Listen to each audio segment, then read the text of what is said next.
À quoi ressemblera 2030 ? Est-ce que notre société va s'effondrer ? Est-ce que l'humanité va disparaître ? Eh bien, peu importe, parce que ce qu'on va voir aujourd'hui est encore pire que tout ce que vous pouvez imaginer. Il y a certaines choses dont on n'entend pas beaucoup parler, mais qui pourtant risquent d'avoir un impact désastreux sur notre monde. Évidemment, je n'ai pas de boule de cristal, donc les événements qu'on va voir aujourd'hui ne sont que des hypothèses. Mais la plupart sont tout de même des hypothèses très probables et validées par la science. Alors, que pourrait-il se passer si 2021 n'était que le début de la catastrophe ?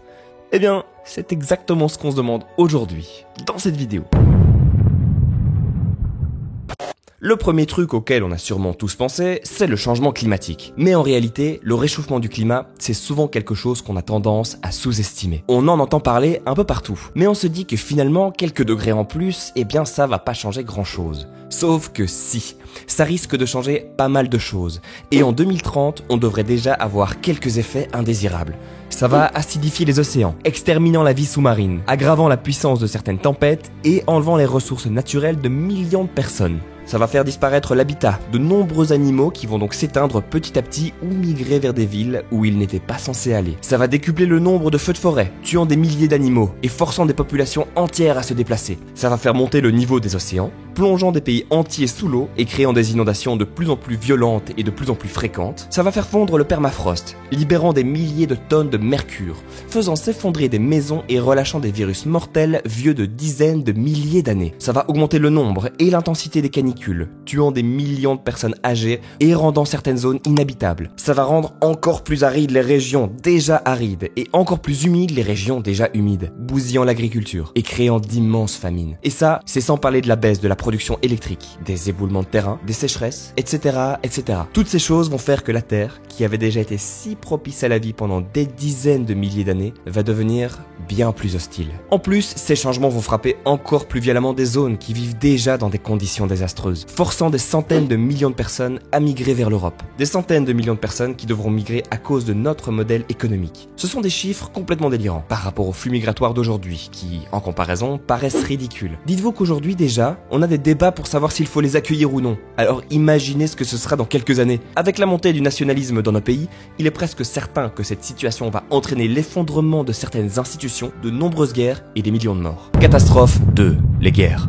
Dans le futur, il pourrait y avoir de nombreux conflits armés. Et ces conflits pourraient être encore pires que ceux que nous connaissons aujourd'hui. Effectivement, nous vivons probablement dans la décennie qui verra apparaître les premiers robots tueurs autonomes. Des armes létales qui pourront tuer sans l'autorisation d'un humain. Ces robots autonomes seront d'une grande révolution dans la manière d'envisager une guerre et pourraient bien devenir les points clés des conflits de demain. Mais bon, si vous préférez plutôt les bonnes guerres à l'ancienne, il y a aussi les bombes atomiques. Alors, c'est très peu probable qu'une arme de ce type soit utilisée dans les prochaines années. Mais ça reste quelque chose de possible et vu les dégâts que ça pourrait causer, ce n'est pas quelque chose à prendre à la légère. D'ailleurs, les tensions géopolitiques pourraient fortement grimper dans les prochaines années, notamment avec une sorte de guerre froide qui pourrait se mettre en place avec les États-Unis d'un côté et la Chine de l'autre. Catastrophe 3. La biodiversité.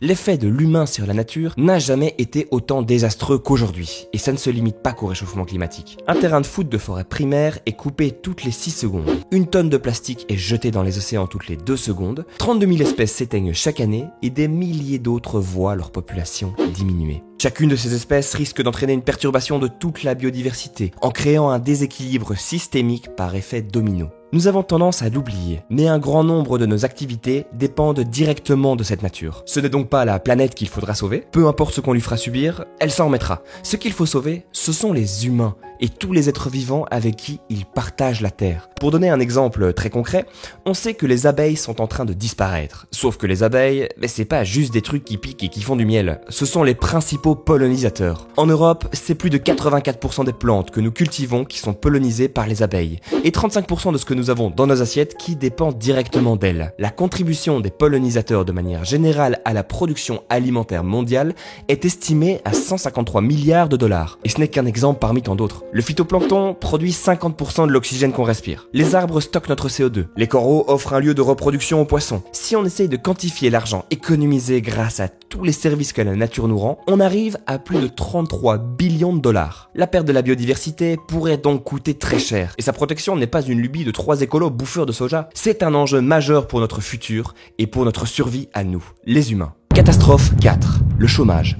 Avec le développement des intelligences artificielles et de l'automatisation, un grand nombre de gens pourraient se retrouver au chômage. Même si nous pourrions continuer à travailler quelques décennies avant d'être totalement remplacés par des robots et l'IA, force est de constater que de plus en plus d'emplois disparaissent. Et contrairement à une croyance populaire, il n'y a pas que les métiers comme caissier ou chauffeur de taxi qui sont menacés, mais bien tous les métiers, même les plus qualifiés comme médecin ou comptable. Malheureusement, il est vrai que les politiques ne se préparent pas tellement à ce bouleversement, qui va bientôt arriver et qui risque de mettre des millions de personnes en situation de précarité. Des débats sur des sujets comme le revenu universel, par exemple, devraient donc être, selon moi, bien plus mis en avant. Il s'agit d'un vaste changement dans notre rapport au travail. Cependant, même si les conséquences à court terme risquent d'être catastrophiques, sur du moyen terme, ce changement sera bénéfique. Effectivement, recevoir de l'argent sans travailler, ça veut surtout dire que de plus en plus d'êtres humains pourront vivre une vie dans laquelle ils feront réellement ce qu'ils veulent, plutôt que d'être forcés à faire un job horrible à cause de contraintes financières. Mais attention, ça commence à devenir un petit peu trop positif. Retournons à nos catastrophes. Catastrophe 5. Le virus. Bon, les 2 dernières années nous ont clairement montré que le virus, c'est pas cool. Parce que déjà, ça tue des gens, et ça c'est pas gentil, mais aussi parce que les mesures pour y faire face nous privent de liberté. Elles démontent notre économie, elles nous rendent dépressifs, etc., etc. Heureusement, j'ai une bonne nouvelle. C'est que la Covid-19, c'est peut-être juste le début de ce qui nous attend. Effectivement, le risque d'une autre pandémie n'est pas à écarter. Déjà bien avant le coronavirus, plein de scientifiques nous avertissaient du risque d'une pandémie mondiale. Si nous ne tirons pas les bonnes leçons de cette crise, ça risque de recommencer. Peut-être même en bien plus violent. Mais je ne vous en dis pas plus parce que je suis en train de préparer une vidéo sur ce thème qui sortira dans quelques semaines. Donc si vous ne voulez pas rater ça, n'hésitez pas à vous abonner et activer la petite cloche des notifications. Catastrophe 6. Le totalitarisme. En Chine, les habitants ont déjà un système de crédit social qui leur font gagner ou perdre des points en fonction des actions qu'ils font. Ensuite, selon le nombre de points, ils peuvent ou non faire certaines choses comme acheter des produits de luxe et prendre l'avion. Pour calculer ces points, le gouvernement a mis en place une surveillance de masse, notamment grâce aux technologies d'analyse du big data. Ça peut nous paraître horrible. On a envie de s'insurger contre ces méchants Chinois totalitaires. Pourtant, c'est quelque chose qui a des chances d'arriver en France, dans les années qui viennent. Effectivement, il faut dire ce qui est. Ce système fonctionne plutôt bien. Les fraudes commises par les entreprises et citoyens ont plutôt tendance à être très basses en Chine. Devant cet aveu d'efficacité, c'est possible que les États-Unis, puis l'Europe, adoptent ce genre de technologie. Évidemment, l'instauration d'un crédit social, si elle a lieu un jour, n'est pas pour tout de suite. Mais on voit que de manière générale, la France commence à développer un petit penchant vers le totalitarisme. Caméras de surveillance de plus en plus utilisées, services de localisation de plus en plus performants, violences policières de plus en plus fréquentes, etc., etc. On est d'accord. Pour l'instant, on est loin de la Chine. Mais il faut tout de même faire attention à ce que ces courbes ne continuent pas à évoluer dans le mauvais sens dans les prochaines années. Catastrophe 7. Les tensions sociales. On n'y pense pas souvent, mais le déchirement du tissu social me semble être l'un des plus gros problèmes de notre décennie. Le plus marquant a été le vaccin contre la Covid-19, qui nous a divisés plus que jamais. Avec, d'un côté, les antivax, ces personnes éveillées, bien supérieures à la masse, à ces moutons endoctrinés par notre gouvernement. De l'autre, les provax, ces gens bien rationnels, bien supérieurs aux pouilleux d'illuminés qui ne font que recracher le discours de dangereux gourous. Mais le vaccin n'est qu'un exemple parmi tant d'autres. On peut également parler d'un pass sanitaire, des migrants, des homosexuels, des élections, etc., etc.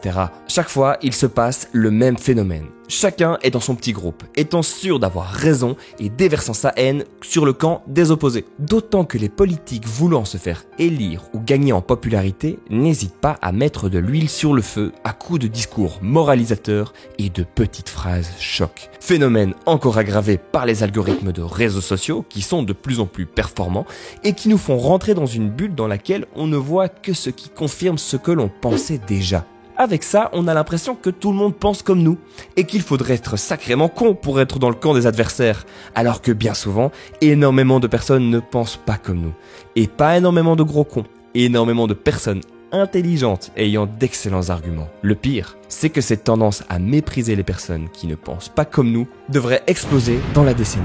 Les fake news ne se sont jamais répandues aussi rapidement, les IA deviennent de plus en plus performants pour écrire des articles sans aucune aide humaine, et le deepfake devient presque indiscernable de la réalité.